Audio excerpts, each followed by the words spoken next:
ठीक है। प्रश्नों को सबसे पहले एक काम ये करते हैं कि सारे प्रश्नों को एक बार देख लेते हैं और ये समझ लेते हैं कि प्रश्नों का लेवल कैसा है। काफ़ी प्रश्न ऐसे हैं जिन्हें देखते ही आप लोग इजीली सॉल्व कर सकते हैं अगर आपको बेसिक मैथमेटिक्स की नॉलेज है। वहीं पर कुछ प्रश्नों में कैलकुलेशन पार्ट है, तो वहाँ पर आपको थोड़ा बहुत जोड़ घटाव आना चाहिए। ठीक है, तो आइए स्टार्ट करते हैं प्रश्नों को। अगर मैं आप लोगों को आगे दिखाऊं, जैसे अगर आप इस प्रश्न को देखें एक बारी के लिए, हम धीरे धीरे करके सभी प्रश्नों पर चर्चा करेंगे, लेकिन पहले जो आसान क्वेश्चंस हैं एक बार मैं पहले उनको आपके सामने रखना चाहूंगा। अगर आप प्रश्न संख्या 73 पे नोटिस करें, देखिएगा, अगर प्रश्न संख्या 73 की बात करें तो इसमें यह कह रहा है 5 लगातार संख्याओं का औसत 16 है, इनमें से सबसे बड़ी संख्या क्या होगी। अब औसत अगर आपको निकालना आता है, जो एवरेज हम निकालते हैं, तो एवरेज का फॉर्मूला ये रहता है sum of all observation upon number of observation, यानी जितनी संख्याएं हैं उनका योग ओवर जितनी संख्याएं हैं उनकी संख्या। इस अनुपात को हम इसका औसत कहते हैं, राइट। तो अकॉर्डिंग टू क्वेश्चन 5 लगातार संख्याओं का औसत 16 है। तो 5 लगातार संख्याएं आप easily x, x+1, x+2, x+3, x+4 assume कर सकते हैं। ये 5 लगातार संख्या है। तो जो इंफॉर्मेशन गिवन है कि इन 5 संख्याओं का जो एवरेज है वो आपको 16 दिया गया है। तो अकॉर्डिंग टू क्वेश्चन, अगर हम क्वेश्चन के अनुसार इस पे काम करें तो x+1 plus x+2 plus x+3 plus x+4 and divided by 5 हमारी संख्याओं का योग अपॉन जितनी हमारी संख्या है, ये हमको दिया गया है 16, राइट। तो अगर इस इक्वेशन को हम सॉल्व करें तो आप देख पाएंगे x यहां पर 5 टाइम रिपीट हो रहा है। तो this is 5x plus 1 plus 2 plus 3 plus 4, 4 3 7, 7 2 9 और 1 10 डिवाइडेड बाई 5 इक्वल टू 16। तो इसको इजीली सॉल्व करके आप x का मान निकाल सकते हैं। अगर हम इसे सिंप्लीफाई करें तो 5x आ जाएगा 16 इंटू 5 डेट इज 80 माइनस 10, तो x यहां से निकल कर आ जाएगा 70 डिवाइडेड बाई 5 डेट इज 14। ये x आया है और गलती यहीं पर होती भी है, जरा ध्यान से, ये केवल x का मान आया है। और जो प्रश्न हमसे कहा है सबसे बड़ी संख्या क्या होगी, तो सबसे बड़ी संख्या हमारी x+4 यानी 14 प्लस 4 डेट इज 18। तो द आंसर इज C। ठीक है, तो इस प्रकार इस क्वेश्चन को आप बहुत इजीली डील कर सकते हैं। इसी प्रकार अगर मैं इसके अगले प्रश्न की तरफ देखूं, जरा देखिएगा, तो अगले प्रश्न को स्टार्ट करने से पहले एक बार ये देख लेते हैं कि अगले प्रश्न के लिए हमें कौन कौन से कॉन्सेप्ट्स की यहां पर जरूरत पड़ने वाली है। ओके, तो अगर हम नेक्स्ट प्रश्न की बात करें तो अगले क्वेश्चन में एक समकोण त्रिभुज के बारे में बात की गई है। प्रश्न को स्टार्ट करने से पहले समकोण त्रिभुज से रिलेटेड जो जो बेसिक प्रॉपर्टीज हम बचपन से पढ़ते हुए आए हैं, एक बार मैं आपके सामने सब रिकॉल करने वाला हूं and then we start this question, right. तो अगर समकोण त्रिभुज की बात करें तो समकोण त्रिभुज मतलब एक ऐसा त्रिभुज जिसका एक कोण 90 डिग्री का रहेगा। ठीक है, इस 90 डिग्री के सामने वाली भुजा को हम बोलते हैं कर्ण, जैसा आपने बचपन में पढ़ा होगा। इसे कहेंगे आधार और इस भुजा को कहेंगे लंब। और सबसे जो फेमस रिजल्ट है राइट एंगल ट्रायंगल यानी समकोण त्रिभुज के लिए, वो है पाइथागोरस थ्योरम। पाइथागोरस थ्योरम ये कहती है कि किसी समकोण त्रिभुज में कर्ण का जो वर्ग होता है वो आधार के वर्ग और लंब के वर्ग के बराबर होता है। मैं इसको यहां पर लिख देता हूं। जो पाइथागोरस थ्योरम हमारी कहती है, द कॉन्सेप्ट इज हाइपोटेनियस का जो स्क्वायर होगा, हाइपोटेनियस मतलब कर्ण, इक्वल टू बेस का स्क्वायर यानी आधार का स्क्वायर प्लस जो उसकी हाइट होगी यानी लंब होगा उसका स्क्वायर। तो हाइपोटेनियस का square is equal to base का स्क्वायर प्लस हाइट का square. This is Pythagoras theorem. दूसरा, अगर कभी समकोण त्रिभुज का हमको एरिया निकालना हो तो जो एरिया निकालने का फॉर्मूला रहता है, area of right angle triangle is equal to 1/2 into base into height. तो ये दो फॉर्मूले बहुत बेसिक से फॉर्मूले हैं जो हम क्लास 9th या 10th से पढ़ते हुए आए हैं। तो अगर हमें राइट एंगल ट्रायंगल के बारे में इतनी जानकारी भी है तो क्वेश्चन ये है कि हम इस जानकारी के बिहाफ पर क्या इस क्वेश्चन को कर सकते हैं या नहीं। तो आइए चलिए ट्राई करते हैं और देखते हैं। तो स्टूडेंट्स जरा ध्यान दीजिएगा, क्वेश्चन नंबर 74 में हमसे कहा क्या गया है। पहले एक बार क्वेश्चन को पढ़िए। क्वेश्चन ये कह रहा है एक समकोण त्रिभुज के आधार एवं विकर्ण का अनुपात 4:5 है। यानी जस्ट ड्रॉ अ डायग्राम, एक डायग्राम बनाइए पहले, ठीक है। Suppose this is our right angle triangle. तो जो हम बचपन की यादों से अगर बात करें, अगर ABC हमारे पास एक राइट एंगल ट्रायंगल है तो अकॉर्डिंग टू द इंफॉर्मेशन आधार और विकर्ण का अनुपात 4:5 है। यानी आधार और विकर्ण ये जो रेशियो हमको दिया गया है दिस इज 4:5, राइट। तो अकॉर्डिंग टू दिस इंफॉर्मेशन अगर मैं आधार को 4x मान लूं और विकर्ण को 5x मान लूं इजीली, क्योंकि अनुपात 4:5 दिया गया है, तो ऑब्वियस है अगर हम इसमें पाइथागोरस थ्योरम अप्लाई करें तो हम इजीली यहां से लंब के बारे में जानकारी दे सकते हैं। आपको पाइथागोरस थ्योरम का कॉन्सेप्ट हमने पहले ही रिकॉल करा दिया है कि जो हाइपोटेन्यूस का स्क्वायर होता है वो आपका बेस का स्क्वायर और हाइट के स्क्वायर के सम के इक्वल होता है। तो अगर इस कॉन्सेप्ट को हम यहां पे लगाएं तो आप देख पाएंगे AC दैट इज हाइपोटेन्यूस इसका square equal to height that is AB इसका square plus base that is BC का स्क्वायर, राइट। तो अगर इन सारी वैल्यूज को जो दी गई है यहां पर अगर पुट करें तो आप देख पाएंगे AC that is hypotenuse 5x का स्क्वायर करेंगे तो that is 25x square, this is 25x square. AB वो हमें पता नहीं है, से this is unknown, plus BC that is 4x, तो 4x का स्क्वायर यानी 16x स्क्वायर। तो अगर मुझे यहां से अननोन क्वांटिटी निकालनी है तो अगर आप इसको सिंप्लीफाई करें तो अननोन क्वांटिटी यहां पर आ जाएगी, this is 25x square minus 16x square that is 9x square. तो अननोन क्वांटिटी का स्क्वायर आपका 9x स्क्वायर आ रहा है, तो जो अननोन क्वांटिटी निकल कर आएगी दैट इज 3x। यानी जो आपकी हाइट निकल कर आ रही है वो आ रही है आपका 3x। आगे बात करें, त्रिभुज का परिमाप आपको 48 सेंटीमीटर दे रखा है। परिमाप का मतलब होता है त्रिभुज की तीनों भुजाओं का योग। तो अगर इन तीनों भुजाओं को हम जोड़ें तो this is 5x plus 4x plus 3x और ये परिमाप आपको दे रखा है 48 सेंटीमीटर। तो अगर इसे सॉल्व करें तो 5 और 4 9 3 12x, तो 12x इक्वल टू 48, तो x यहां से आ जाएगा आपका 4। आई होप यहां तक कैलकुलेशन आप लोग कर पा रहे हैं। अब जो प्रश्न है वो पूछा है त्रिभुज का क्षेत्रफल कितना होगा।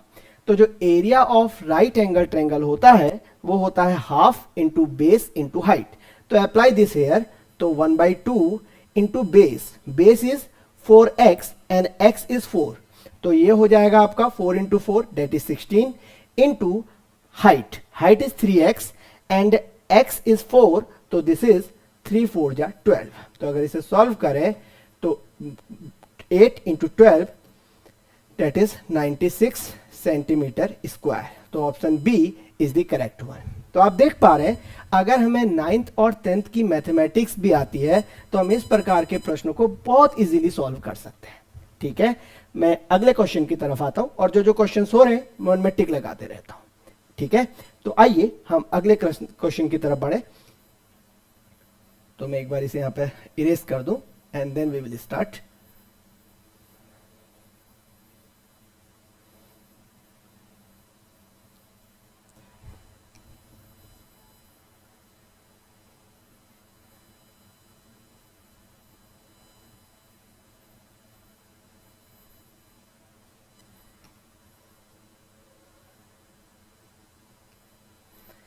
ओके, तो अगला क्वेश्चन जैसा आप देख पा रहे हैं, क्वेश्चन ये पूछा गया है कि वह न्यूनतम संख्या बताइए जिसको अगर हम 1018 में जोड़ें तो वो एक पूर्ण वर्ग बन जाए। तो बचपन में क्लास 6, 7 और 8 में हम वर्ग एवं वर्गमूल, स्क्वायर एंड स्क्वायर रूट का कॉन्सेप्ट पढ़ते हैं, राइट। आपसे ये पूछ रहा है कि 1018 में 1018 में ऐसा क्या जोड़ें कि जो संख्या निकल कर आ जाए वो एक पूर्ण वर्ग यानी कंप्लीट स्क्वायर नंबर आ जाए। ठीक है, तो कैसे इस क्वेश्चन को हम डील कर सकते हैं? हमें वर्गमूल निकालना आता है, हम ये मान के चल रहे हैं कि 1018 किसी संख्या का पूर्ण वर्ग अगर होता तो क्या होगा। तो आइए मैं डायरेक्ट आपको वर्गमूल पे लेके चलता हूं। तो अगर याद करें जो बचपन में आप लोगों ने किया होगा, जब भी हमें किसी संख्या का वर्गमूल निकालना होता था तो हम पीछे से पेयरिंग करना शुरू करते थे। तो 1 और 8 को एक साथ, 1 और 0 को एक साथ, राइट। तो हम वर्गमूल निकालने का प्रोसेस शुरू कर रहे हैं। तो पहला नंबर 3 से अगर मैं इसको मल्टीप्लाई करूं तो 3 3 जा 9, सो दिस कैलकुलेशन इज 1 और इस बार कैरी हो जाएगा 1 8। इधर 3 ऐड होगा तो डेट इज 6, राइट। अगर 6 1 से इसको मल्टीप्लाई करें तो यहां पर भी 1 आएगा, यहां पर भी 1 आएगा एंड मल्टीप्लाई करके 61 आ जाएगा जो काफी छोटा रह जाएगा। तो मैं 2 से मल्टीप्लाई कर रहा हूं, तो 2 से अगर यहां मल्टीप्लाई करें तो 2 2 जा 4 एंड 2 6 जा 12, डेट इज 124। और आप देख पा रहे हैं अगर ये पूरा पूरा कैंसिल होता तो यहां पर किसने की कमी है? तो आंसर है 6 की। अगर 118 में 6 ऐड हो जाता तो नाउ इट इज 124, तो this is cancel out. Agree? यानी अगर इसे कंप्लीट वर्ग बनना है तो आपको इस संख्या में जो संख्या दी गई है 1018, इसमें कितना ऐड करना होगा? Answer is 6, right. So simple. तो the correct option option C 75 is option number B. ठीक है, चलिए आइए अगले प्रश्न की तरफ बढ़ते हैं।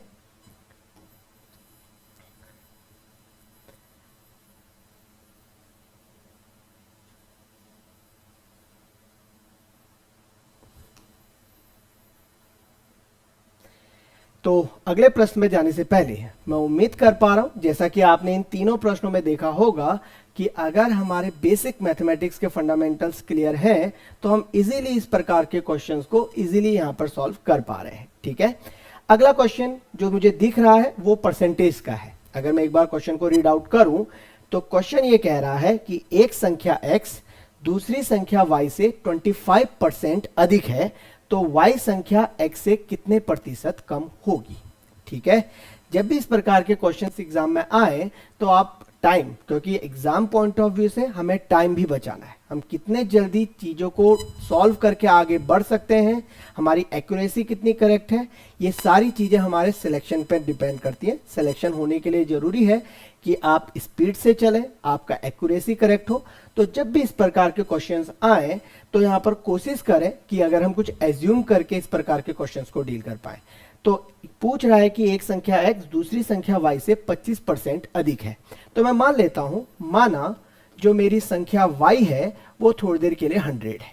मैंने ये क्यों माना? मैंने इसलिए माना क्योंकि 100 का परसेंटेज निकालना बहुत आसान होता है। अगर मैं पूछूं 100 का 20% कितना होगा तो आंसर है 20। 100 का 30% कितना होगा? आंसर है 30। तो आप देख पा रहे हैं बिना पेन चलाए हम इस प्रकार के क्वेश्चंस के आंसर दे पा रहे हैं। तो अगर मैंने संख्या y को 100 माना तो जो संख्या x है वो संख्या y से 25% अधिक है। तो ऑब्वियस है जो x होगा वो 100 प्लस 25 यानी 125 हो जाएगा। पहले यहां तक समझिए। आई होप यहां तक बहुत इजीली हम समझ सकते हैं कि अगर एक संख्या मेरी 100 है और दूसरी संख्या उसका 25% ज्यादा यानी 125। ठीक, तो अब क्वेश्चन उसको घुमा रहा है। क्वेश्चन ये कह रहा है कि y संख्या x से कितने प्रतिशत कम होगी। तो पहले तो ये देखिए कि y x के मुकाबले कितना कम है। तो ऑब्वियस y x के मुकाबले कितना कम है? तो आंसर है 25।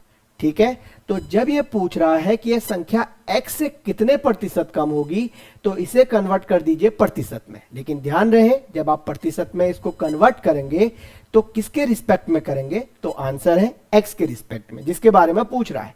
तो 25 को अगर प्रतिशत में कन्वर्ट किया जाए यानी x के रिस्पेक्ट में तो 25/125 मल्टीप्लाइड बाई 100%। 25 5 जा एंड 5 20, तो द आंसर इज 20% बी। ठीक है, यानी क्वेश्चंस को देखते ही we can easily solve such types of question. चलिए हम अगली स्लाइड पे मूव करते हैं, देखिएगा। ओके, चलिए तो जरा यहां पर जो पहला क्वेश्चन मैं देख पा रहा हूं वो है आपका त्रिभुज का।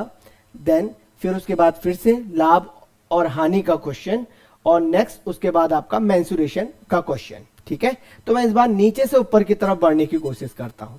फर्स्ट स्लाइड में हमने ऊपर से नीचे सॉल्व किया था, इस बार मैं नीचे से ऊपर सॉल्व कर रहा हूं। तो देखिएगा जो 79 क्वेश्चन है, अगर मैं इसकी बात करूं, ये प्रश्न दिया गया है कि किसी बेलन की त्रिज्या यदि दुगनी कर दी गई हो तो उसकी ऊंचाई में क्या परिवर्तन होगा कि उसका आयतन अपवर्तित रहे।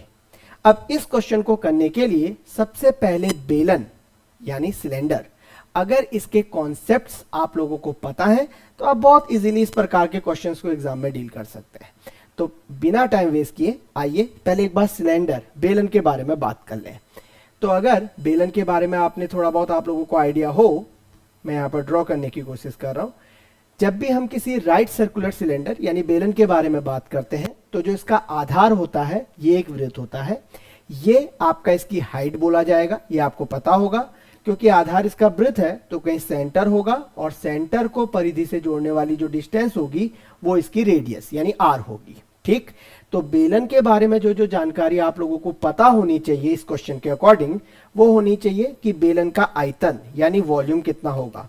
तो अगर आप लोगों को फॉर्मूलेज वगैरह याद हैं तो जो बेलन के आयतन का फॉर्मूला रहता है that is pi are square H. This is the formula to find out volume of a cylinder. ठीक है, तो अगर बेलन का आयतन पाई आर स्क्वायर एच है तो आइए देखिए जरा इस क्वेश्चन को हम कैसे डील कर सकते हैं। हम यहां पर काम को दो स्टेप्स में करेंगे। एक स्टेप पहली स्थिति जब हमने कोई चेंज नहीं किया, और सेकंड केस जब हम उसमें चेंज करने जा रहे हैं। तो देखिएगा, दिस इज द फर्स्ट जब कोई चेंज नहीं होगा एंड दिस इज सेकंड जब हम चेंज करने जा रहे हैं। अब क्वेश्चन को पढ़ना शुरू करते हैं। किसी बेलन की त्रिज्या यदि दुगनी कर दी जाए, यानी पहले जो रेडियस थी मेरी आर थी, अब जो नई रेडियस हो गई है आर प्राइम आर डैश, उसको मैं बोल रहा हूं कि वो रेडियस की डबल यानी 2r हो गई है। ठीक है, यानी पहली स्थिति में त्रिज्या हमारी r थी, अब दूसरी स्थिति में जो त्रिज्या हो गई है वो ट्वाइस ऑफ r का जस्ट डबल हो गई है।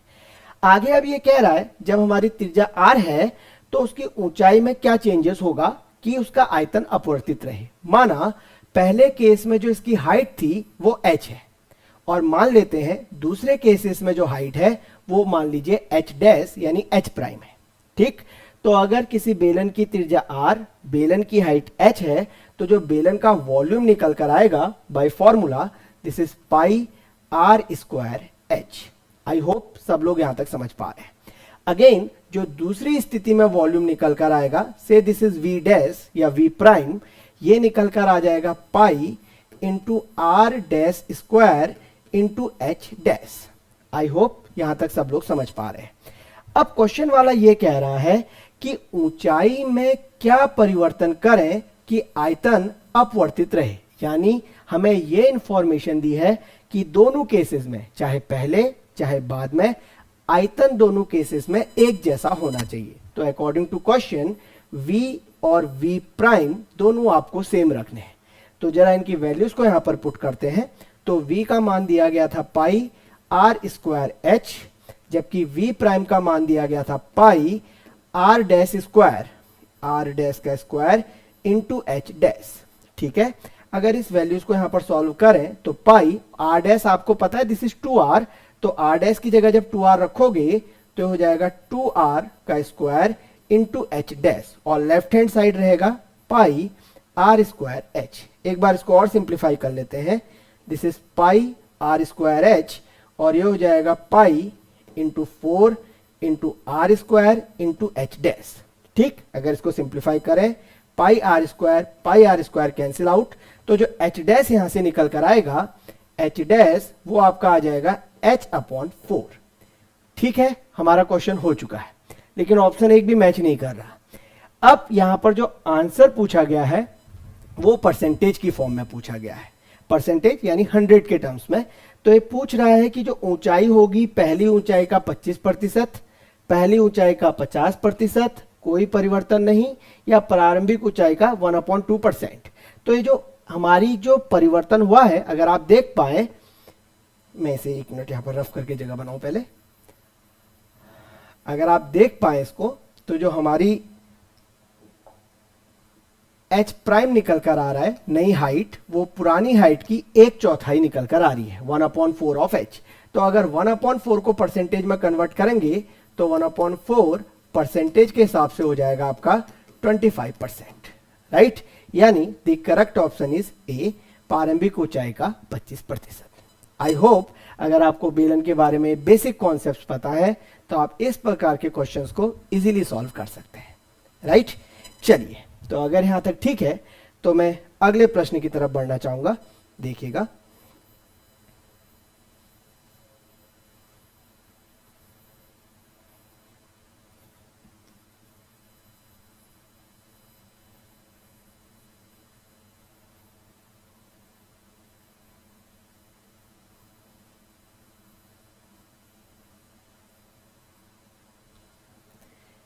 एक क्वेश्चन ज्योमेट्री का और ले लेते हैं यहां पर, क्वेश्चन नंबर 77। ये क्वेश्चन थोड़ा अच्छा है। अगर इस क्वेश्चन की बात करें, ये कह रहा है कि उस त्रिभुज का सबसे बड़ा कोण क्या होगा यदि उसकी भुजाएं 7 सेंटीमीटर, 5 सेंटीमीटर एवं 3 सेंटीमीटर है। इस प्रश्न को करने के लिए आपको थोड़ा बहुत ट्रिग्नोमेट्री, कोसाइन एंगल्स के फॉर्मूलेज पता होने चाहिए। मैं एक बारी के लिए जस्ट आप लोगों को रिकॉल करा देता हूं एंड देन इस प्रकार के क्वेश्चंस हम बहुत इजीली कर सकते हैं। देखिएगा कैसे। मानिए आपके पास एक त्रिभुज है, suppose this is A, this is B, this is C, ठीक है। ए, इस कोण को मैं एंगल ए ही बोलूंगा, इसे एंगल बी और इसे एंगल सी। मान लीजिए ए के सामने वाली भुजा ए है, बी के सामने वाली भुजा स्मॉल बी और सी के सामने वाली भुजा स्मॉल सी, ठीक है। तो आपको अगर कोसाइन फॉर्मूले याद हो तो जब यहां से कॉस ए निकालना होता है तो कॉस ए का फॉर्मूला बनता है B square plus C square minus ए स्क्वायर अपॉन 2bc। कुछ नहीं करना है, अगर हमें कॉस ऑफ ए निकालना है तो ए के साथ में जो साइड्स हैं उनके स्क्वायर का सम और जो उसके सामने अपोजिट साइड आ रही है उसके स्क्वायर का निगेटिव, और अपॉन में जो साइड्स हमने जोड़ी हैं उन्हीं का मल्टीप्लाई इंटू 2, ठीक।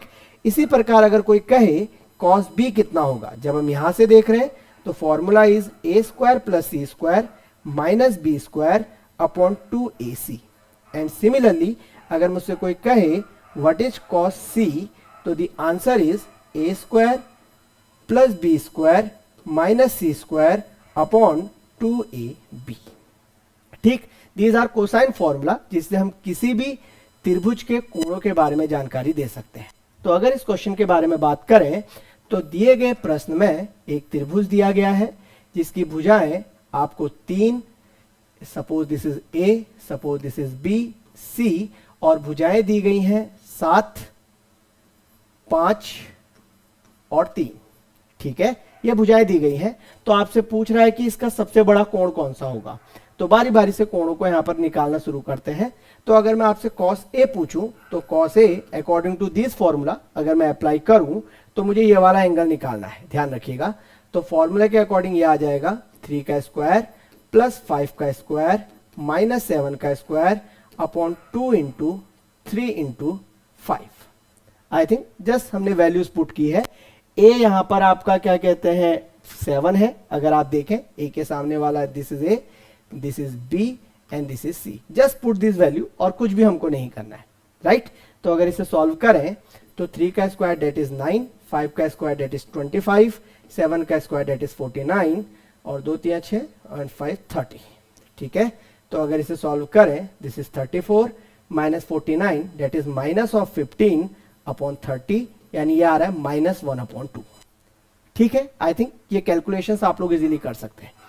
तो cos ऑफ a जो निकल कर आ रहा है, मैं एक बारी के लिए इसे यहां पर जगह बना दूं, तो जो cos ऑफ a मेरा निकल कर आ रहा है आप देख पाएंगे जो cos ऑफ a निकल कर आ रहा है डेट इज -1/2। तो अगर थोड़ा बहुत आपको ट्रिग्नोमेट्री का आइडिया है तो माइनस ऑफ हाफ, cos की वैल्यू माइनस में कब होती है, तो इसका आंसर अगर आप दे पाए तो आपको थोड़ा बहुत ट्रिग्नोमेट्री की नॉलेज होनी चाहिए। माइनस में कॉस की वैल्यू तब होती है जब आपका वो सेकंड क्वाड्रेंट या थर्ड क्वाड्रेंट में लाई करता है। सेकंड क्वाड्रेंट में लाई करने का सीधा सीधा मतलब है कि जो एंगल होगा वो 90 डिग्री से बड़ा होगा, राइट। तो -1/2 मैं इसको सीधे ही कर देता हूं, this is same as cos of 90 plus 30, ऐसा क्यों, एक बारी मैं यहाँ फॉर्मूला आपके साथ शेयर कर देता हूं। आई होप जिन लोगों को नहीं पता वो एक बारी के लिए इसे राइट डाउन कर सकते हैं। cos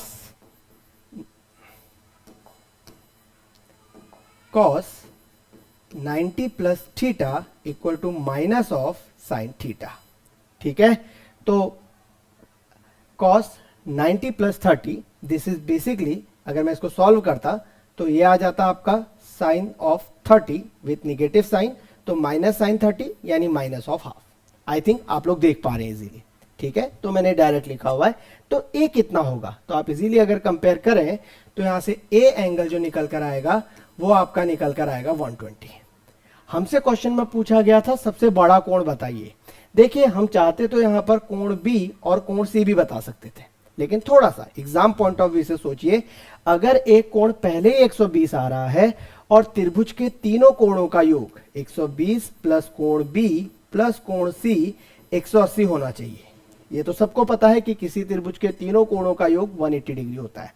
तो यहां से कोण बी और कोण सी का योग खुद में आपका 60 आ रहा है, तो ऑब्वियस है जो सबसे बड़ा कोण यहां पर रहेगा वो कोण ए ही होगा, जिसकी वैल्यू हमारी आ रही है 120, राइट। तो जो इसके अकॉर्डिंग करेक्ट आंसर होगा that is option number D. I hope आप इस प्रकार के क्वेश्चंस को इजीली यहां पर डील कर सकते हैं। ठीक है, चलिए अगले प्रश्न की तरफ बढ़ते हैं। ओके, एक इंटरेस्टिंग क्वेश्चन और करवाते हैं आप लोगों को। चलिए, आई थिंक परसेंटेज वाले क्वेश्चंस हमने ऑलरेडी डील कर लिए हैं, तो इस प्रकार के क्वेश्चंस को करने में आपको दिक्कत नहीं आएगी। इस प्रकार के क्वेश्चंस भी एग्जाम में बहुत बार पूछे जाते हैं, जो ट्रेन या बस समय चाल दूरी से रिलेटेड क्वेश्चंस रहते हैं। तो एक बारी के लिए मैं कोशिश करता हूं कि इस क्वेश्चंस को आपके सामने यहाँ पे डिस्कस कर सकूं। ये कह रहा है कि एक ट्रेन है जो किसी यात्रा को बिना रुके 8 घंटे में पूरी करती है। यदि ट्रेन की गति को 5 किलोमीटर प्रति घंटा बढ़ा दिया जाए तो ट्रेन उस यात्रा को 6 घंटे 40 मिनट में पूर्ण कर लेती है। ट्रेन की प्रारंभिक गति क्या होगी? This is the question. हमें यह बताना है कि जो ट्रेन की प्रारंभिक गति है, जो उसकी ओरिजिनल स्पीड है, वो यहां पर क्या होने वाली है। ठीक है, तो जब भी इस प्रकार के क्वेश्चंस आए, और यकीन मानिए हर एग्जाम में 1 या 2 क्वेश्चंस यहां से आ ही जाते हैं, तो इस प्रकार के क्वेश्चंस को करने से पहले जो कुछ बेसिक से कॉन्सेप्ट्स हैं, एक बार उनकी तरफ लौट के चलते हैं। पहला क्वेश्चन जो आप बचपन से पढ़ते आ रहे हैं, चाल, दूरी और समय के बीच में, तो जो फॉर्मूला रहता है चाल इक्वल टू दूरी बट्टे समय, इसको हम जैसी जरूरत होगी उस हिसाब से चला सकते हैं। अगर यहीं पर मुझसे पूछा जाए कि दूरी क्या होगा, तो अकॉर्डिंग टू दिस फॉर्मूला तो दूरी हो जाएगा चाल गुणा समय, या अगर मेरी जरूरत होगी समय क्या होगा, तो आंसर हो जाएगा दूरी बट्टे चाल। तो जैसी जरूरत वैसा काम, हम उस काम को उस तरीके से कर सकते हैं। दूसरा, अगर आपने काम को नोटिस किया हो, इस क्वेश्चन को ध्यान से देखा हो, तो इस क्वेश्चन में जो समय दिया गया है एक जगह घंटा और मिनट में दिया गया है। तो कोशिश करें कि इस तरीके के क्वेश्चंस को अटेंड करने से पहले समय को घंटे में पूरी तरीके से कन्वर्ट कर लें। बहुत सिंपल है, देखिए एक बार, 1 घंटा यानी 60 मिनट, हम ये बचपन से पढ़ते आ रहे हैं। तो जो एक नियम रहता है, यूनिटरी मेथड, अगर मैं उसे यहां पर अप्लाई करूं तो 1 मिनट कितने घंटे के बराबर होगा, तो आंसर होगा 1/60 आवर, राइट। तो अगर इस प्रश्न में पूछा गया है 6 आवर एंड 40 मिनट्स, राइट, तो अगर मुझे इस पूरे को घंटे में कन्वर्ट करना है तो 6 तो पहले से ही घंटे में कन्वर्ट है, 40 मिनट मीन्स कितने घंटे, तो this is 40 into 1/60 hour by this formula कि 1 मिनट इक्वल टू 1/60 आवर। ठीक, तो अगर इसको सिंप्लीफाई करें तो this is 6 hour and this is 2/3 hour, यानी अगर इसको सॉल्व करें तो एलसीएम वगैरह लेके 6 3 18 और 2 20 बट्टे 3 घंटे। मैं उम्मीद करता हूं कि अब जो हमें 6 घंटा 40 मिनट है, इसे 6 घंटा 40 मिनट ना कह करके इसे 20/3 घंटे पढ़ेंगे, जिससे हम आगे क्वेश्चन को इजीली कर पाए। ठीक है, तो आइए जरा इस क्वेश्चन की तरफ लौट के चलते हैं।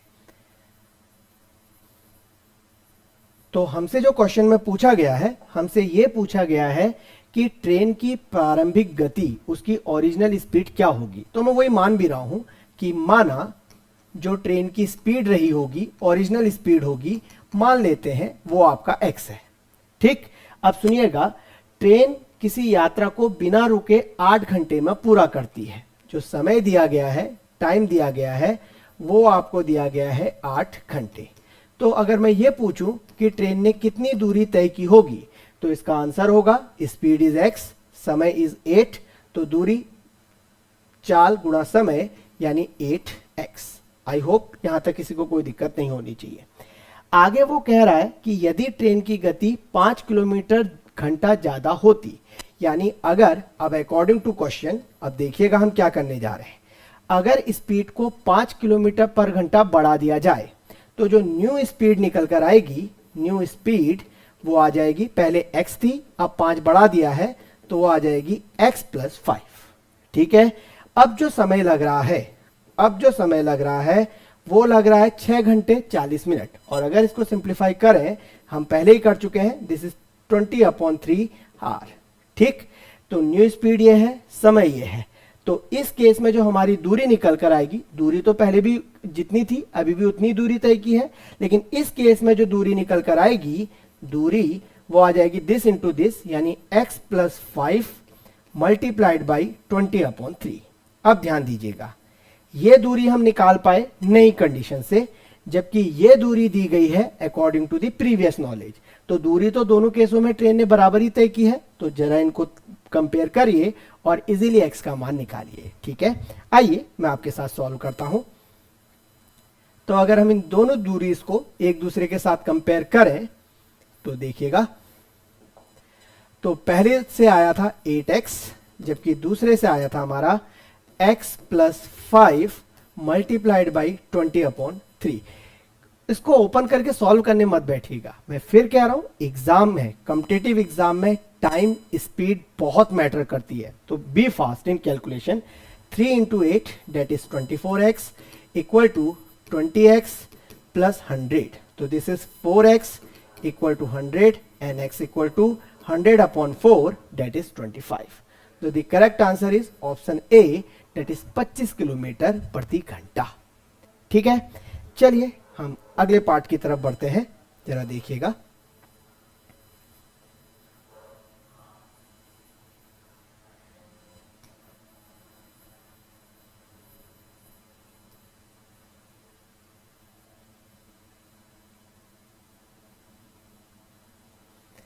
अगला क्वेश्चन अगर आप देखें स्टूडेंट्स, तो अगले क्वेश्चन में यह पूछ रहा है, एक सिंपल सा रीजनिंग का क्वेश्चन आपके सामने रखा हुआ है। एक घासलेट टिन का 3/5वां भाग भरा हुआ है। ध्यान से देखिएगा, यदि इसमें से 6 बोतल तेल निकाला गया तथा 3 बोतल तेल पुनः डाला गया, तो टिन आधा भर जाता है, आधा यानी 1/2। ठीक है, तो टिन की क्षमता बोतलों में क्या होगी? थोड़ा सा ट्रिकी क्वेश्चन है और इंटरेस्टिंग क्वेश्चन है। चलिए कैसे इस प्रकार के क्वेश्चंस को हम सोच सकते हैं, जरा हम इस पे चर्चा करते हैं। सबसे पहले जो इंफॉर्मेशन दी है, एक कंटेनर है, आप कैसा भी डिजाइन का एक कंटेनर बना सकते हैं, बस आपको इसको केवल समझना है। पहली इंफॉर्मेशन में यह लिखा गया है कि इस डब्बे का 3/5वां भाग भरा हुआ है, यानी अगर मैं इसको 3/5 मान के चलूं, तो ये पार्ट आपका 3/5 पार्ट आपका भरा हुआ है। ठीक है, अब आप क्या कर रहे हैं, इसमें से 6 बोतल तेल को निकाल रहे हैं तथा 3 बोतल तेल को पुनः डाल रहे हैं, यानी 6 को निकाल रहे हैं, 3 को डाल रहे हैं। ठीक है, तो ओवरऑल अगर 6 बोतल निकाल रहे हैं, 3 बोतल डाल रहे हैं, तो ओवरऑल आपने क्या किया? द आउटपुट इज, आपने 3 बोतल तेल को बाहर निकाला।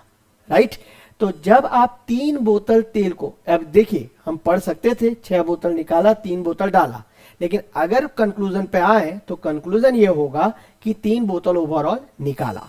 तो अगर 3 बोतल तेल को हम निकालें, तो क्वेश्चन कह रहा है कि टिन आधा भर जाता है, यानी अभी 3/5 भाग था, तो नई कंडीशन के अकॉर्डिंग अब आपका टिन, एक बात ध्यान दीजिएगा, जस्ट अ मिनट, ओके, जब हमने 3 बोतल निकाला, तो अब स्थिति में आपका आधा, आधा यानी 1/2, केवल इतना पार्ट आपका रह गया है। मैं उम्मीद करता हूं ये बातें आप समझ पा रहे हैं कि जब आपने 6 बोतल निकाला और 3 वापस डाला, यानी ओवरऑल आपने 3 बोतल खर्च किया, तो 3 बोतल खर्च करने से जो पहले 3/5 था, नाउ वो हो चुका है 1/2। ठीक, तो अगर इसको सिंपली समझें, जो 3 बोतल आप यूज कर रहे हैं, 3 बोतल यूज करने से आपका ओवरऑल कितना रिड्यूस हुआ? पहले 3/5 था, अब 1/2 था, यानी जो 3 बोतल में जो क्वांटिटी होगी वो इतने पार्ट के बराबर होगी, राइट? तो 3 बोतल इक्वल टू 3/5 पहले था माइनस 1/2, राइट? अगर इसको सिंप्लीफाई करें, डेट इज 1/10।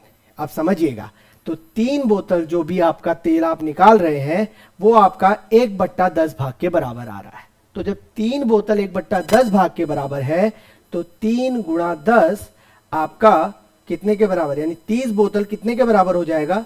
1/10 इंटू 10 यानी 1 के। तो यानी इस टीन की समता बोतलों में कितनी होगी? The answer is option D, 30 बोतल, यानी इसमें पूरा आपका तेल आ पाएगा। ठीक, आई होप आप इंजॉय कर पाए इस क्वेश्चन को। तो चलिए नेक्स्ट क्वेश्चन की तरफ बढ़ते हैं। तो जैसा पैटर्न है, अगर आप नोट कर पा रहे हैं, हमारी बेसिक इंफॉर्मेशन, हम कोई बड़े बड़े फॉर्मूलोज पे डिपेंड नहीं है। अगर basic 9th 12th 11th 12th इन 4 क्लासेस को अगर ढंग से पढ़ा जाए तो we can easily solve such types of question. ठीक है, तो नेक्स्ट क्वेश्चन अगर देखिए, ये एक फिर से एक ज्योमेट्री का क्वेश्चन है and this is again interesting. दिए गए चित्र के अनुसार x का मान आपको बताना है। x मतलब दिस एंगल। इस क्वेश्चन को कहां से स्टार्ट करें, कहां से सोचें? तो इस क्वेश्चन को स्टार्ट करने के लिए अगर मैं पहले एक बात बताऊं, ये तो आपको पता होगा कि किसी suppose this is a line, यहीं से स्टार्ट करते हैं एंड अगर किसी पॉइंट O से मेरे पास 2 रे निकल रही हैं तो इस पार्ट को हम बोलते हैं उनके बीच में बनने वाला एंगल। और आपको पता होगा जो एक कंप्लीट एंगल होता है दिस वन, ये कितने का होता है? 360 डिग्री का। आई होप ये सब जानते हैं, बहुत बेसिक्स, राइट? अब सुनिएगा, तो आपसे पूछा गया है कि x कितना होगा, प्रश्न में आइए, तो आपसे x का मान पूछा है। तो x का मान बताने के लिए अगर मुझे ये मान पता चल जाए और अगर इस मान को मैं 360 में से घटा दूं, 360 में से घटा दूं, तो मेरा ये x का मान निकल कर आ जाएगा। ठीक है, तो ये जो एक पिक्चर आपको दी गई है, इसमें ये एक क्वाड्रिलेटरल है, एक चतुर्भुज है, और आपको पता होना चाहिए चतुर्भुज के चारों अंतःकोणों का योग 360 डिग्री होता है, राइट? यानी according to this information, angle A plus angle B plus angle C plus angle D, ये आपका 360 डिग्री के बराबर आना चाहिए, right? Put all this value. Angle A दिया गया है 54 डिग्री, एंगल बी दिया गया है 43 डिग्री, एंगल सी आपको दिया गया है 38 डिग्री, और एंगल डी हमें अभी नहीं पता, इसको निकाल रहे हैं, तो ये आ जाएगा आपका 360 डिग्री। तो अगर इसको सिंप्लीफाई करें तो 8 3 11, 11 और 4 15, 4 3 7 5 12 और 1 13, plus angle D equal to 360 degree. ठीक है, तो अगर यहां से मैं एंगल डी पूछूं, या सिंपली, वैसे तो मैं यहां से एंगल डी इजीली निकाल सकता हूं, 360 माइनस 135, लेकिन सुनिएगा हम फालतू मेहनत कर रहे हैं। कैसे? अगर एंगल डी आप निकालेंगे, जो भी निकल कर आएगा, फिर इस x को निकालने के लिए क्या करेंगे आप? इस x को निकालने के लिए 360 में से एंगल डी को ही तो घटाएंगे। तो जो d का मान यहां से निकल कर आ रहा है, मैं सीधे यहां पुट कर रहा हूं। अगर यहां से मैं आपको d का मान दिखा सकूं, तो d का मान आ रहा है 360 माइनस 135, राइट? मैं टाइम बचा रहा हूं। तो अगर मैं यहां पर 360 तो ठीक है, minus d means again 360 minus 135, तो अगर इसे सॉल्व करें तो दिस इज 135। तो option C is the correct one. तो बहुत इजीली, अगर आपको चतुर्भुज के अंतःकोणों का योग का मतलब पता है, किसी बिंदु पर जो संपूर्ण कोण बनता है वो कितना होता है ये पता है, तो आप ऐसे क्वेश्चंस को इजीली डील कर सकते हैं। ठीक है, चलिए अगले प्रश्न की तरफ मूव करते हैं।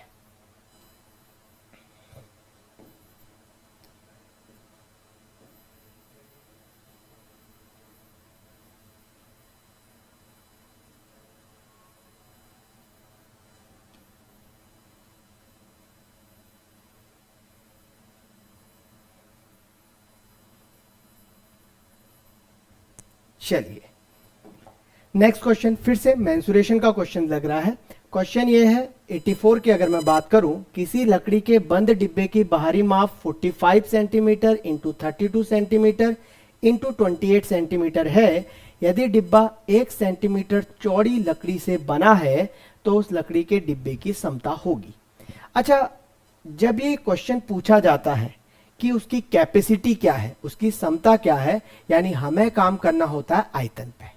ध्यान रखिएगा, जब भी कैपेसिटी या क्षमता से रिलेटेड प्रश्न पूछा जाए तो क्वेश्चन वाला हमसे उसके वॉल्यूम पे बात कर रहा है। और आपको पता होगा, जब भी हम किसी क्यूबॉइड, हिंदी में इसको बोलते हैं घनाभ, जब भी हम किसी क्यूबॉइड या घनाभ के आयतन यानी वॉल्यूम की बात करते हैं तो जो फॉर्मूला रहता है वो रहता है length into breadth into height.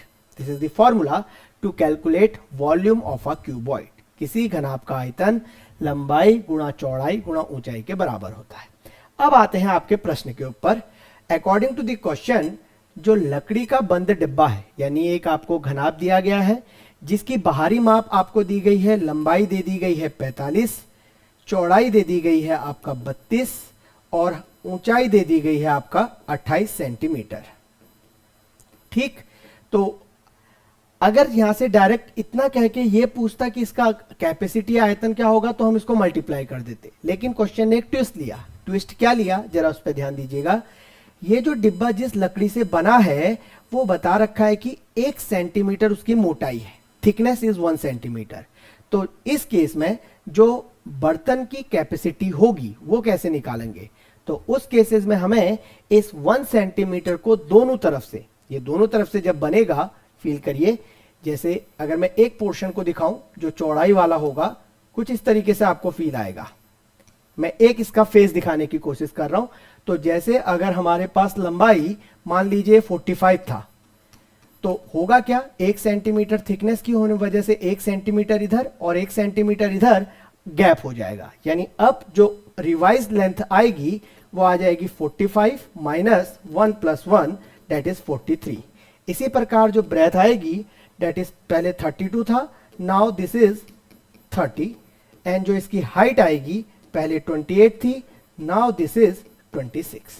ठीक, तो length is 43, breadth is 30, height is 26। तो क्वेश्चन पूछ रहा है कि इसकी कैपेसिटी कितनी होगी, यानी इसका वॉल्यूम कितना होगा। तो जो इसकी कैपेसिटी निकल कर आएगी, capacity is this is 43 into 30 into 26, इन तीनों को मल्टीप्लाई कर लीजिए, वी गेट द रिजल्ट। तो जो भी इस क्वेश्चन का आंसर होगा वो ये मल्टीप्लाई के बराबर होगा। आई होप आप मेरी बातें कैच कर पा रहे हैं। ठीक है, चलिए नेक्स्ट स्लाइड पे चलते हैं, अगले प्रश्नों को बात करते हैं।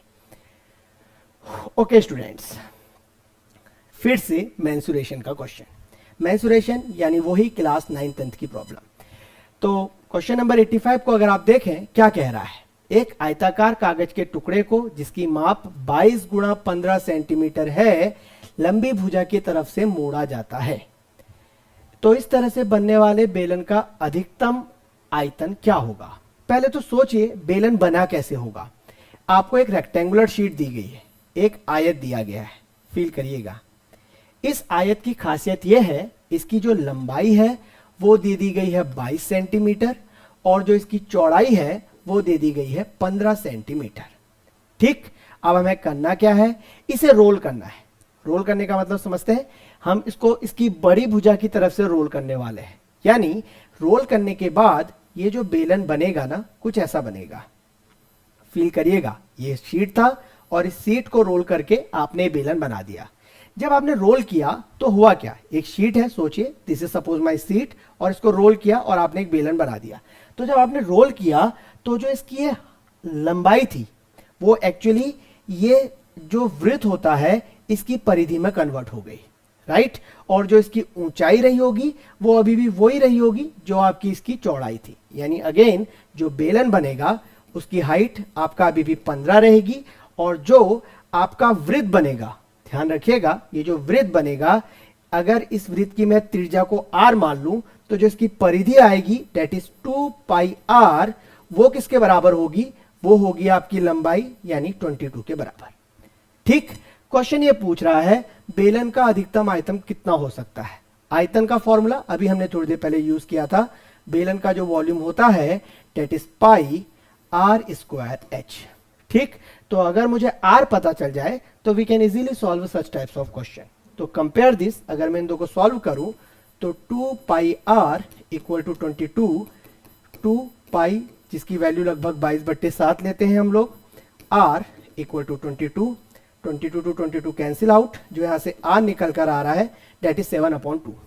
काफी स्टूडेंट इसे भी सॉल्व करने बैठ जाते हैं, पर मैं राय यही दूंगा कि जब तक जरूरी ना हो इस प्रकार के कैलकुलेशन को कट मत करिए। ठीक, तो नेक्स्ट क्वेश्चन है कि इसका आयतन कितना होगा। आइए जरा इस पर थोड़ा बहुत कैलकुलेशन करके दिखाते हैं। तो फॉर्मूला हमारे पास है, रेडियस हमारे पास आ चुकी है, हाइट हमारे पास पता चल चुकी है, तो जिसका वॉल्यूम आएगा अगर मैं उसको सॉल्व करूं तो वॉल्यूम आ जाएगा पाई, पाई यानी 22/7, आर स्क्वायर, आर हमारा आया था 7/2, तो 7/2 इंटू 7/2, और हाइट, हाइट हमारे पास निकल कर आई थी that is 15। Solve this we get the result. बहुत सिंपली हम इसको सॉल्व कर सकते हैं। 7 से 7 कैंसिल आउट, 2 11, तो this is 11 into 7 into 5 that is 77 into 15 divided by 2। ठीक, तो 2 यहाँ कट नहीं रहा है, तो ऑब्वियसली बिना पेन चलाए भी मैं आंसर बता सकता हूं कि आंसर इज 5771/2, क्योंकि ऑप्शन में अपॉन में 2 केवल इसी ऑप्शन में आ रहा है। आई होप आप लोग बात कर समझ पा रहे हैं। ठीक है, चलिए अगले प्रश्न की तरफ चलते हैं, देखिएगा।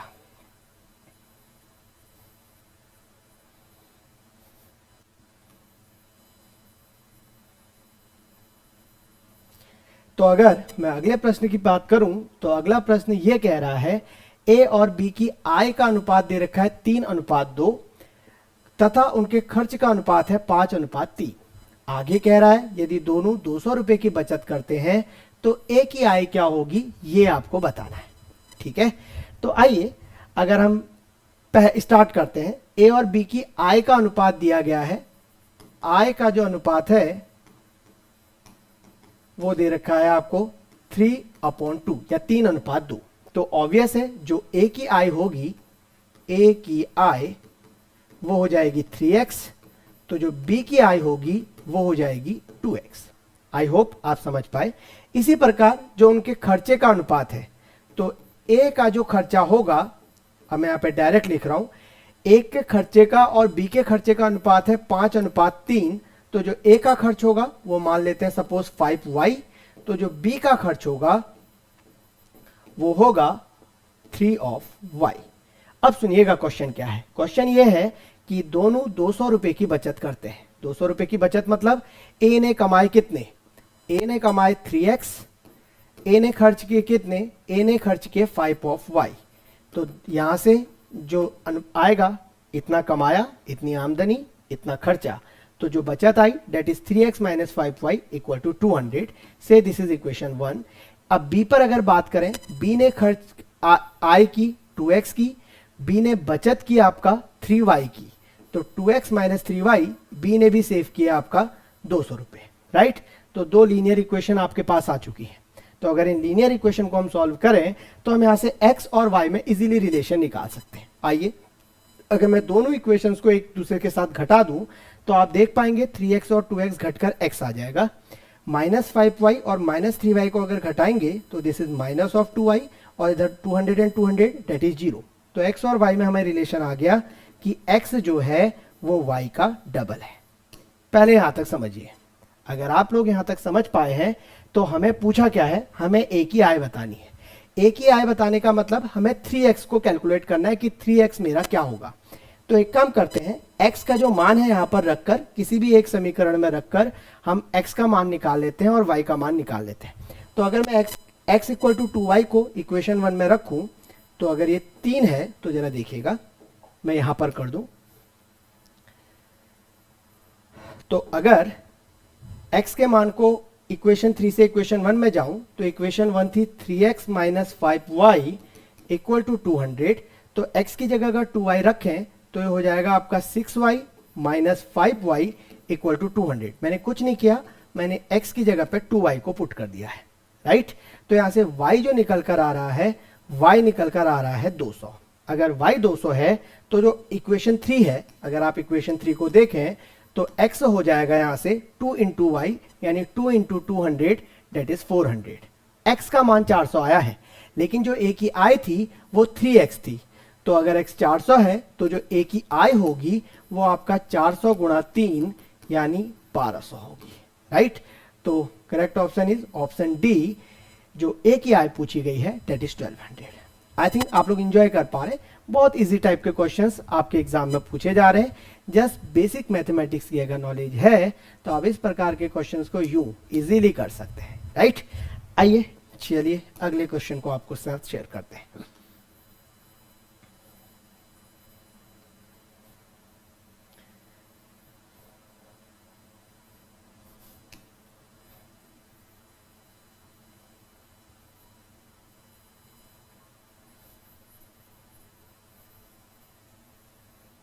चलिए, तो अगला क्वेश्चन फिर से मेंसुरेशन का क्वेश्चन है, जिसमें जो दी इंफॉर्मेशन है वो ये है, एक आयत जिसकी लंबाई 35 सेंटीमीटर तथा चौड़ाई 28 सेंटीमीटर है तथा दिए गए चित्र के अनुसार आयत की दोनों भुजाओं से अर्धवृत्त को निकाल दिया गया है। एक इंटरेस्टिंग कॉन्सेप्ट इस क्वेश्चन को पढ़ते पढ़ते जो अभी समझ में आया वो ये आया कि आपको एक आयत दिया गया है, फील करिएगा, और आयत के दोनों तरफ से उन्होंने अर्धवृत्त यानी सेमी सर्कल्स को कट कर दिया है। इस पार्ट को उन्होंने निकाल दिया है दोनों तरफ से, तो बाकी बचे हुए भाग का हमको रेखांकित भाग का क्षेत्रफल बताना है कि कितना होगा। तो इतना तो आइडिया आ जाना चाहिए कि अगर मुझे इस पार्ट का जो अंदर वाला पार्ट है, अगर मुझे इसका एरिया बताना है तो मुझे आयत के क्षेत्रफल में से जो आयत का क्षेत्रफल होगा उसमें से ये जो दो अर्धवृत्त है इनके क्षेत्रफल को हटाना, इनको माइनस करना होगा। आई होप अगर इस पार्ट का, अगर मैं यहां पर एक अलग कलर से इसको दिखाऊं, अगर मुझे इस पार्ट का एरिया बताना है तो इस पार्ट का एरिया बताने के लिए आयत के क्षेत्रफल में से 2 गुणा अर्धवृत्त, क्योंकि 2 अर्धवृत्त यूज हो रहे हैं, फील करिएगा, 2 गुणा इस अर्धवृत्त के क्षेत्रफल को मुझे हटाना होगा। अब इंटरेस्टिंग ये है, एक छोटा सा कॉन्सेप्ट यहां पर यूज हो रहा है। अगर मेरे पास एक सर्कल है, एक वृत्त है, तो आपको पता है एक वृत्त 2 अर्ध सर्कल से मिलकर बनता है, राइट। तो जो हम 2 बार अर्धवृत्त का क्षेत्रफल निकालें, इससे अच्छा है कि हम सीधे सीधे वृत्त का क्षेत्रफल निकालें और इस आयत के क्षेत्रफल में से इस वृत्त के क्षेत्रफल को माइनस कर दें। बचपन से पढ़ते हुए आए हैं कि जो आयत का क्षेत्रफल होता है, आयत का क्षेत्रफल वो लंबाई गुणा चौड़ाई के बराबर होता है, राइट। और जो वृत्त का क्षेत्रफल होता है वो आपका पाई इंटू आर स्क्वायर, जहां पर आर इसकी त्रिज्या का काम करता है। आई होप ये चीजें आप लोगों को पता है। तो अगर जरा देखें, आयत की लंबाई दी गई है, आयत की चौड़ाई दी गई है, तो जो आयत का क्षेत्रफल होगा, अब मैं यहां पर बारी बारी से इनको पॉइंट आउट कर देता हूं, तो जो आयत का क्षेत्रफल यहां पर निकल कर आएगा, आयत का क्षेत्रफल वो निकल कर आ जाएगा लंबाई यानी 35 गुणा चौड़ाई यानी, एक मिनट, ओके, लंबाई यानी 35, चौड़ाई यानी 28। ये आपका आयत का क्षेत्रफल रहेगा।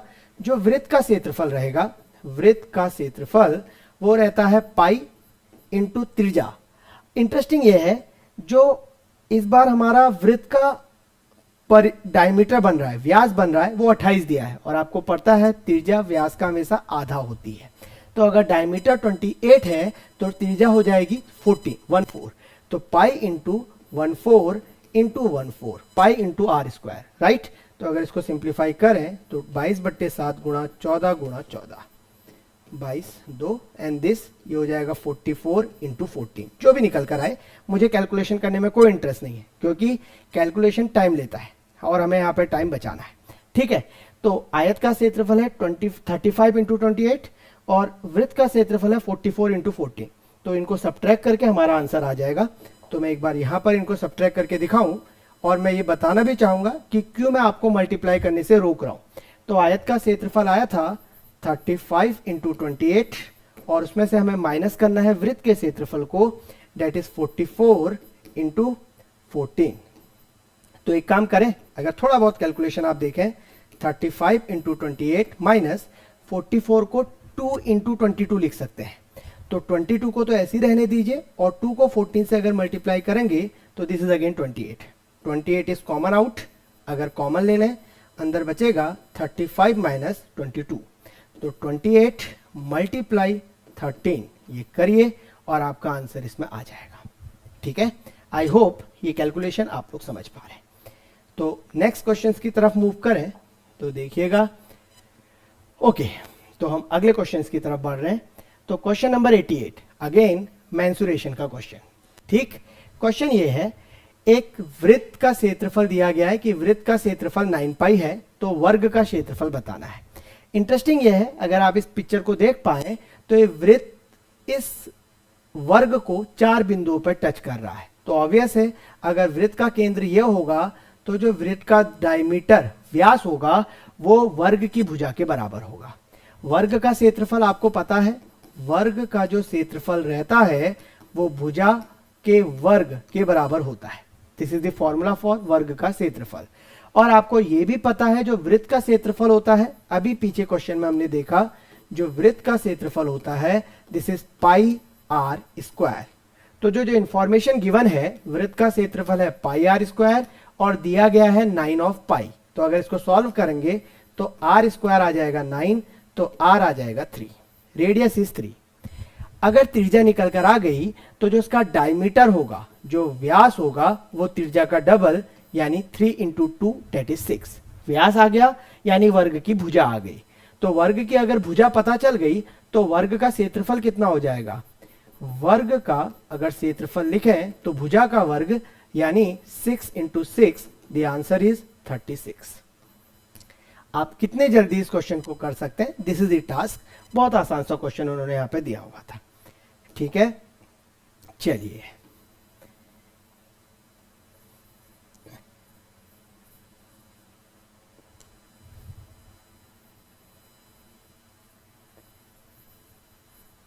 चलिए एक लास्ट क्वेश्चन आप लोगों के साथ और डिस्कस करते हैं। आई थिंक वीडियो काफी लंबा हो गया है, तो एक लास्ट क्वेश्चन चलते चलते और क्वेश्चन नंबर 90 देखिएगा, क्योंकि एवरेज टाइप के क्वेश्चन हमने अभी तक नहीं किए हैं, तो एक बार मैं इसको करा दे रहा हूं। क्वेश्चन ये है कि ए और बी की औसत आयु 20 वर्ष दी है। सी ए का स्थान लेता है तो औसत आयु 19 हो जाती है, और सी बी का स्थान लेता है तो औसत आयु 21 हो जाती है। तो क्वेश्चन पूछ रहा है ए बी सी की आयु क्या होगी। तो जो पूछ रहा है मैं वही एज्यूम कर लेता हूं। माना ए की आयु x है, बी की आयु y है और सी की आयु z है। ठीक, जस्ट जो पूछा गया है मैंने उसी को मान लिया। अब जो प्रश्न कह रहा है बस मुझे उसके अकॉर्डिंग काम करना है।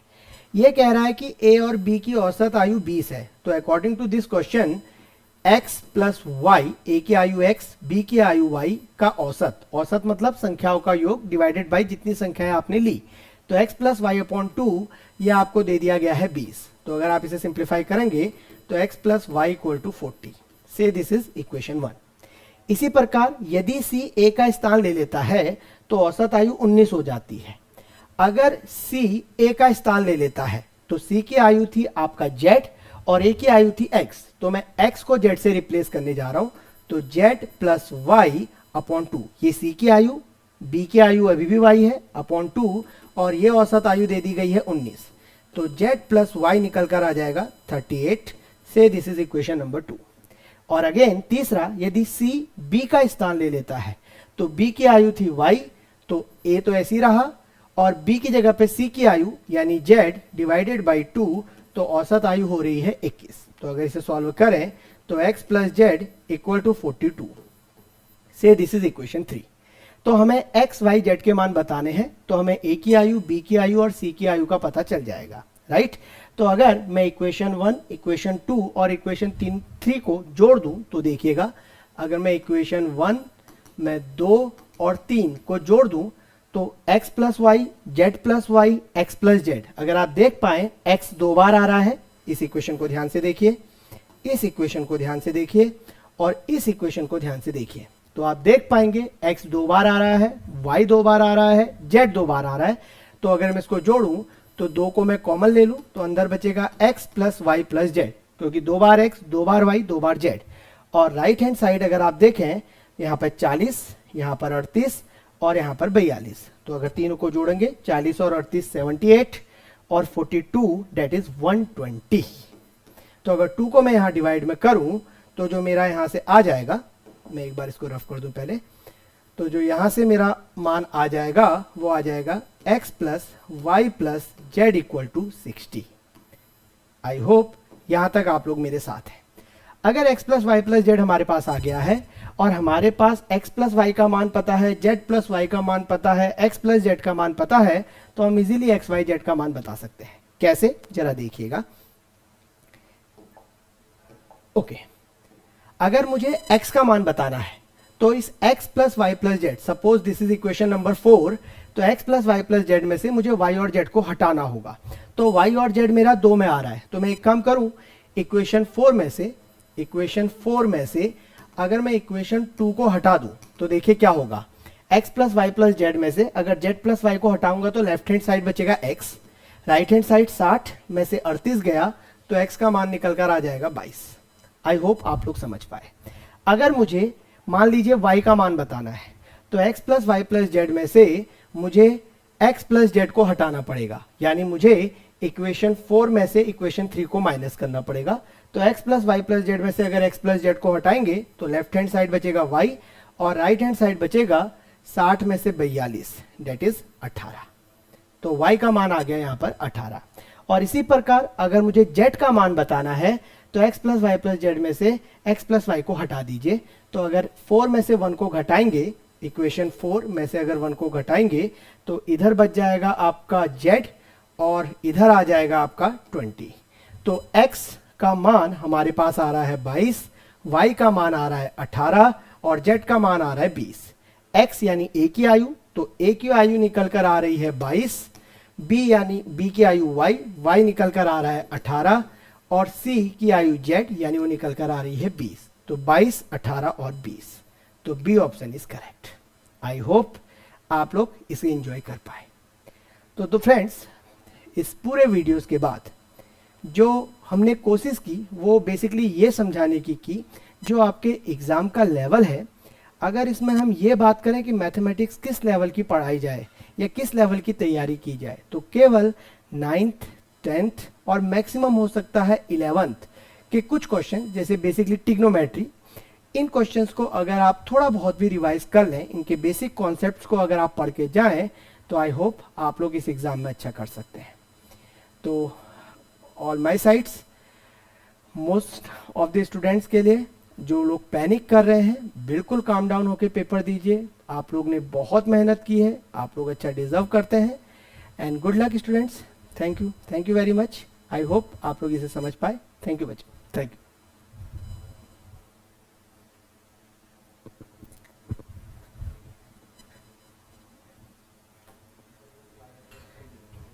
गुरुजी बंद कर दो, ड्रॉप कर देना उसको अब लास्ट का। पता नहीं कैसा हुआ है गुरुदेव, भगवान।